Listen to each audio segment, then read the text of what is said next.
everybody! So magluluto kami ni Hapon. Si Hapon nagluto ng tsahan and me magluluto ako ng chicken adobo. Adobo. Request ni Hapon, adobo. My love, wala ka tayo liwag, my love. Correct? So good? Okay. Excuse me.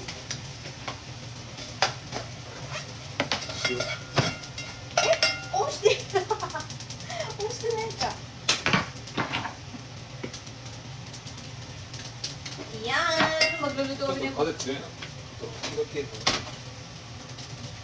Ito, sir?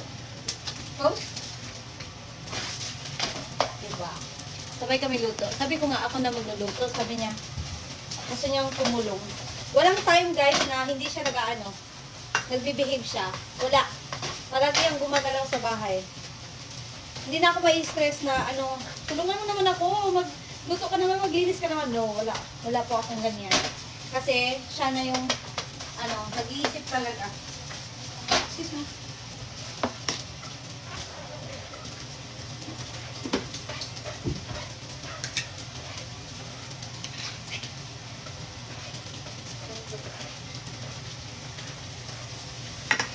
Oh, Gina.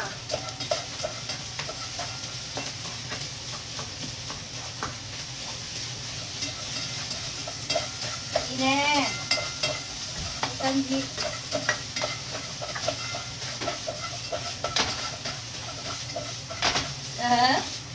Chef. Yes, chef. Ay, kanya mong chef, guys.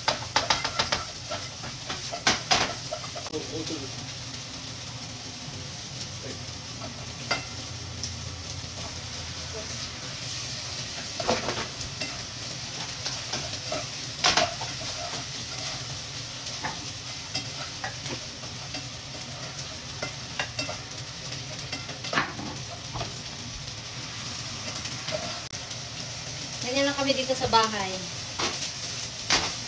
Walang walang mga ba yan, bakit di ka nagluluto ganyan wala? Kasi pag walang naman si Hapon or nagkakasakit siya, ako din naman lahat nagagawa.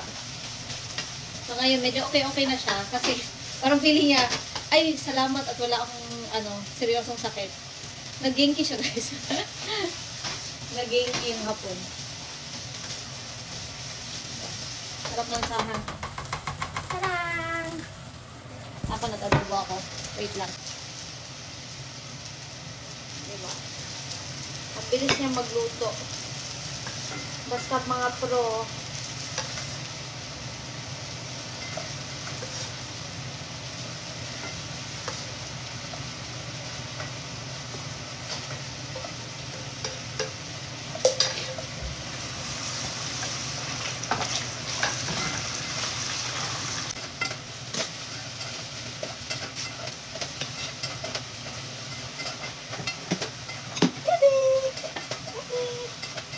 Yung suka namin, gato puti. Silver Swan. Pang Pinoy talaga. Aking adobo. Yan! Yan, kakain na kami. Here's my adobo, guys. Let's eat. Kawaii na putari! Japito papa kawaii! Tabite. Sashiburi ne, adobo. Yan, kain na si Hapon.